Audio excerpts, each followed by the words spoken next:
Well, I'm really pleased to introduce you now to Elma Fleming. She's a volunteer at the Borders Family History Society. So could you tell us a little bit about the society and your role in this society? Hello. Yes, Borders Family History Society. We're based in Galashiels.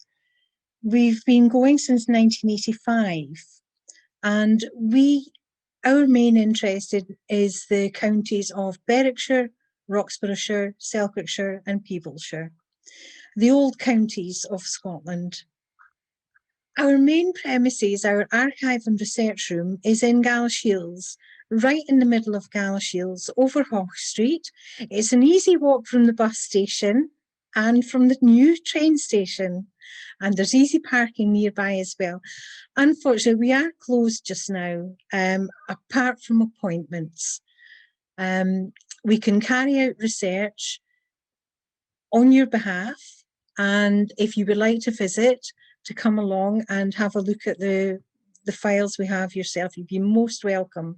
In our research room, we have our main files. We have our family trees in one room, which they're in various formats, some of them in paper, old A4 paper, right up to GEDCOMs. If you're looking for a name in particular, it can be quite difficult. You can imagine there are a lot of Scots in the Borders. There are also a lot of Browns and Smiths and Wilsons. And if you're coming to look for family trees, it's not the best use of your time to try and look at over 100 family trees. So what we're doing just now is we're indexing by surname, first name, a date, and a place as well, so that we can identify the people that you're looking for much quicker. And it may be that these people could be on 2 or 3 trees, in which case we would be able to pull them all out for you and try and match up all the information. The other thing we have is there's so much research being done by our members over the years, and a lot of that is published in articles in our magazine. If you're looking for someone in particular, looking for a family name, you can go onto our website and you can do a search by surname for the family tree, a search by surname or a place, on the magazine articles search. Well, I was just doing that earlier on, and I'll show you what I found, which I feel like you need to have a look at this later. So my husband, Graham, has got Greaves in his family. So I searched for Grieve, and we found a James Grieve and his interesting contribution to the lorry apple. So I quite like that. I'm going to have to find out a little bit more about that particular one, and it tells us here that's issue number 28, and we've got the author there as well. So if you find something like that, can we get a hold of that? Just get in touch with us and we'll arrange to get a copy to you. Brilliant. Excellent. So that's definitely worth, if you've got any Borders family, having a good search to find out what research has already been done. Yes. Because some of these will be very detailed. You've been going, was it 1985? 1985, yes. So that's a lot of years to collect a lot of information. I know you've also got a large team of volunteers have also worked on really important projects, and some of those are ongoing. So something we're often trying to find is where somebody was buried, and that can be for just information to trace your family tree, or just because you want to know where your ancestors were buried, and you've got a large monumental inscription collection. We have, yes. And it's all down to the volunteers in the societies, the amount of time and effort that they spend going around the graveyards, recording the transcriptions. The initial team started really in Roxburghshire. So we have a large collection of the Roxburghshire ones, Berwickshire too. Selkirkshire, all of the graveyards in Selkirkshire have been done by Selkirk Antiquarian Society. And we've started a lot more work in Peeblesshire as well. Now, if they haven't been published, we do have them on file. We've been, over the years, we've been collecting monumental inscriptions and photographing the stones as well. The other thing about MIs is we have to go back to earlier recordings, and we rely very much on the work that was done by Sheila Scott in Peeblesshire and David Cargill in Berwickshire, because we revisit those graveyards, and even in the space of 20, 30 years, some of the stones the damage is worse, and the stones may have fallen over as well, or they could be hidden behind tons of ivy, which is not helpful. So if it's not immediately visible on our website, there's a surname search on our website for graveyards. If it's not available there, then just ask us. We've probably got it on file. We'll probably have a photograph. And if we don't, we'll certainly go out and try and find the information for you. So you've got those. Was there any other records that you were telling me earlier about the birth, marriage, and death records? Yes, we have a collection of books they're burials, deaths, and mortcloths, right, which might not necessarily be on Scotland's people. They may be lists which are hidden away in the Kirk Session records somewhere. They have been indexed by Nigel Hardy of Selkirk, and we have a fantastic selection of his work available to look at. And they're very simple.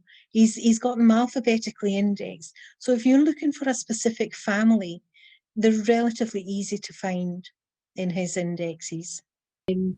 So these are the ones that, again, these records are going to help us for the building blocks, but then we want to maybe look into some more of the stories and the lives that our ancestors led. And I know you've been doing a lot of work with society as well with poor law records. So what poor law records do you have? The poor law records are fantastic. The ones which we have more or less completed are Jedburgh, and for Jedburgh we have the records from the 1850s, 1852 right up to 1893, over 1900 individuals listed in there. Melrose, 1871 to 1930, and we've got over 2,300 individuals. A fantastic selection of reference information there. The other one, which is well worth a look, is the Kelso Poor records and the Ragged School records, which were done by Audrey Mitchell a good number of years ago. But there are fantastic stories in there. And she has both the Poor records and the Ragged School. I was recently looking at Eyemouth. I was looking at the inspector's visits recently, and he was visiting a couple of families of orphans, the orphans Gray and the orphans Dougal. And he went to see the Gray family one day and found that one of the kids was off skiving school. So he noted that in his visitor's book, and he went to see the orphans Gray sometime later and found that Margaret Gray had been in Edinburgh visiting, and he made sure that she was aware that she should really be attending school and not skiving off. So there are fantastic little stories in those visitors' books, as well as the basic information, which gives you the name of the person who is on the roll, what aliment they might be given, and it also obviously follows up the details of the families as well. You'll have the names of the children, whether the children were married, and it'll have the name of the daughter's husbands and their occupations, and there's usually some comment about how much the family has in income. If you want to order these then, these available, how are they available? How can people go about ordering these indexes and publications? We have a sales list on our website, and I think that there should be a link to the sales list, certainly on the publications page, and I think on the home page as well. There will be a link. It'll be sales list. Have a look in there. It's a PDF format. You can download that, and then just get in touch with us through email. Yeah. So there's a lot, and we're not going to cover all of these today. And if I just scroll down, you can see here the various publications that are available. And also we've got what the price is for those as well. And you can just scroll down. So it's a very, very extensive list. So it's good to have a good rummage through and find out what you've got. So another great resource you were telling me about are the parish pages. So how have they been researched, and what can they tell us? Well, the parish pages on our website, basically what we're trying to do there is to show all the resources that are available for that parish, so that obviously you've got the births, marriages and deaths. Now we have a list of the church records that are available. These are held at National Records, but they're also available now in the Scottish Borders Archive in Hawick, where you can actually see the original records. We've also got things on there, the records that are held at the Scottish Border Archives, other records which would be of interest if you're looking for someone, or even, you're looking for a bit of local history, a bit of background information on that parish. The numbers of sources of helpful information are increasing all the time. Yeah, definitely. Yeah, I quite like this feature.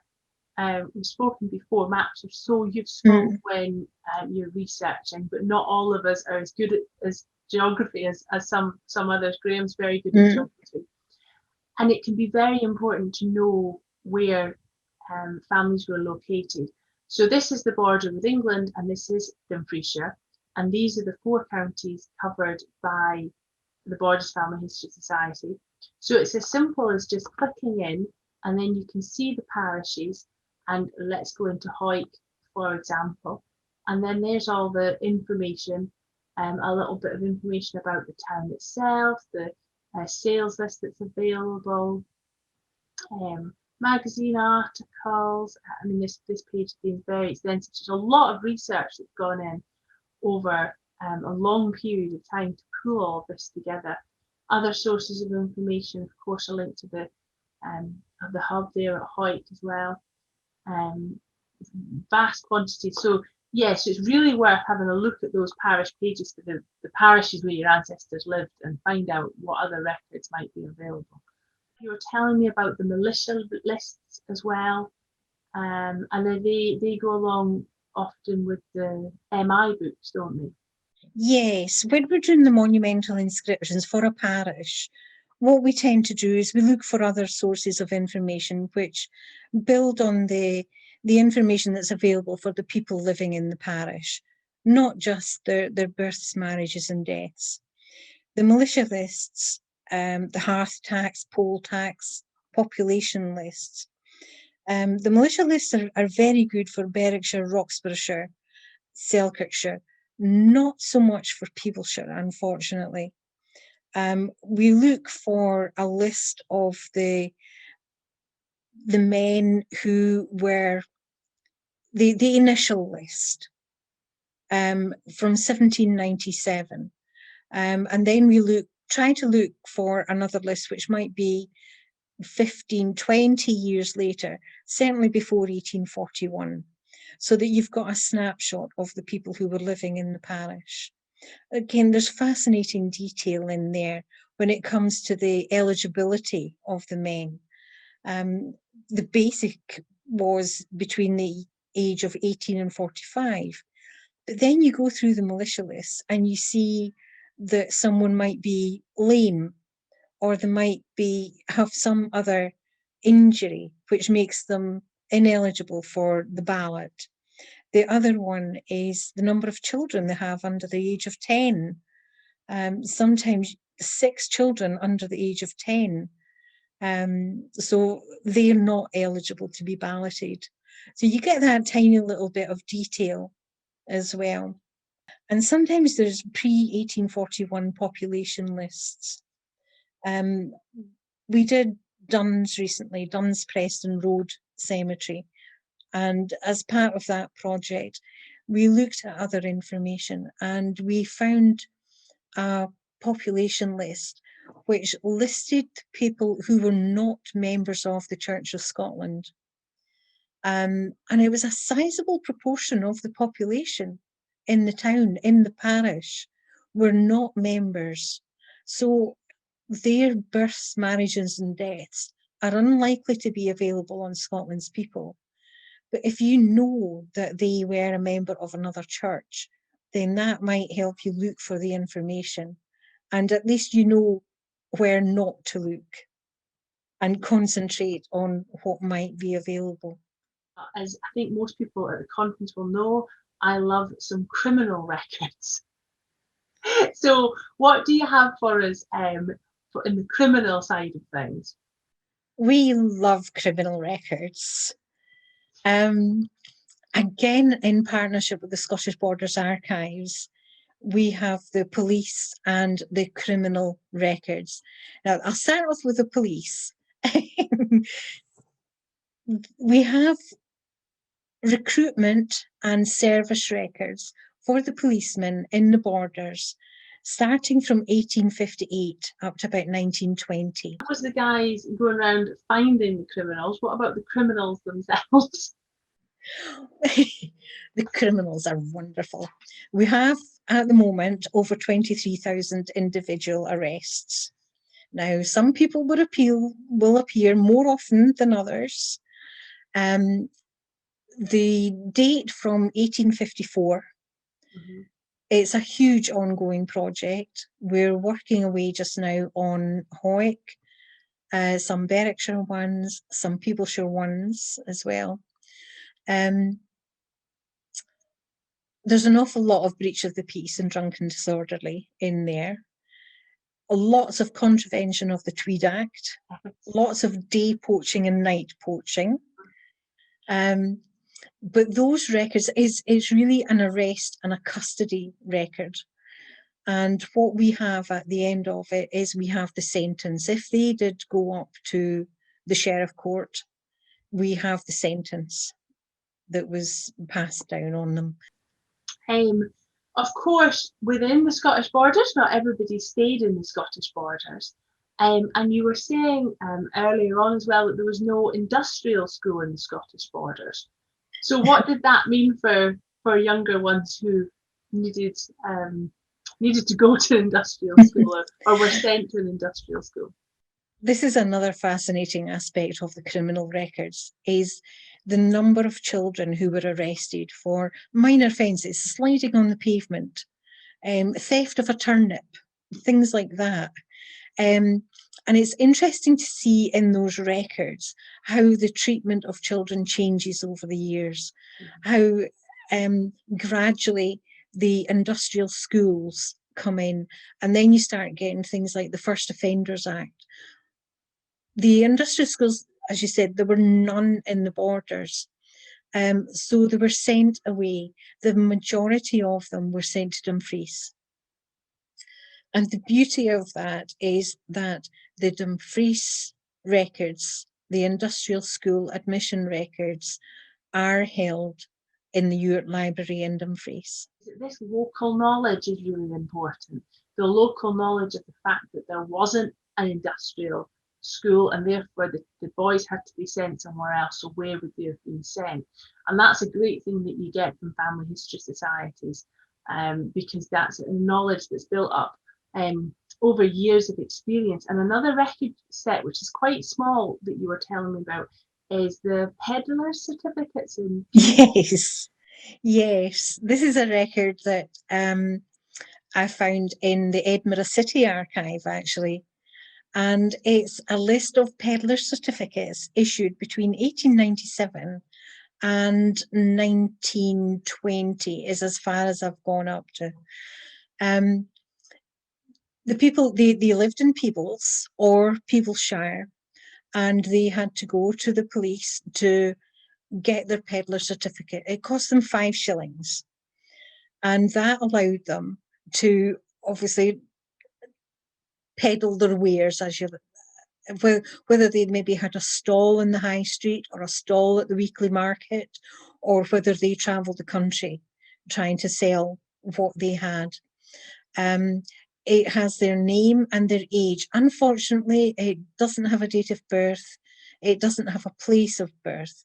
But what it does have is, for some of the peddlers who have moved into Peeblesshire from somewhere else around the country, it does have a note of where they lived immediately prior to moving into Peeblesshire, which can be quite helpful. Yeah, because people who were quite transient can be very difficult to trace. So little clues like that can help you kind of put the jigsaw together. So people then might feel that they want to take advantage of all this knowledge and all this experience. Obviously, anybody can go to the website and look at the sales list and order these publications. But if you become a member of the society, how much does that cost? It's for members over 60, it's £10. For under 60, it's £12. If you're needing help with your family history, you've come to a brick wall, or there's some wider aspect of your ancestors that you want help with, get in touch with us. As a member, we have reduced research fees, but more often than not, we spend more hours than we quote. It's one of those things. Yeah, we're a bit the same sometimes. You get involved. Yes, yeah, you get involved in a bit of family history, and you just keep on going. So you're on Twitter and you're on Facebook, and you've got your website as well. So I'll make sure that those are all linked to. Obviously, in normal times, you have also got your search room, which is open by appointment. And I was looking at the website as well, and you've got a variety of tools that are available in there as well, access to different resources. So anybody in the area, if you're able to make an appointment, that's good. And hopefully at some stage in the future, people will be planning trips to Scotland again, and drop in and see you. Well, thank you so much for joining us today. It's really kind of you and sharing all that information. Hopefully it'll encourage people to go and have a good look at your website and be able to make some progress with the Borders family history. Everybody would be most welcome. Just get in touch with us and we'll see what we can do to help. Thank you.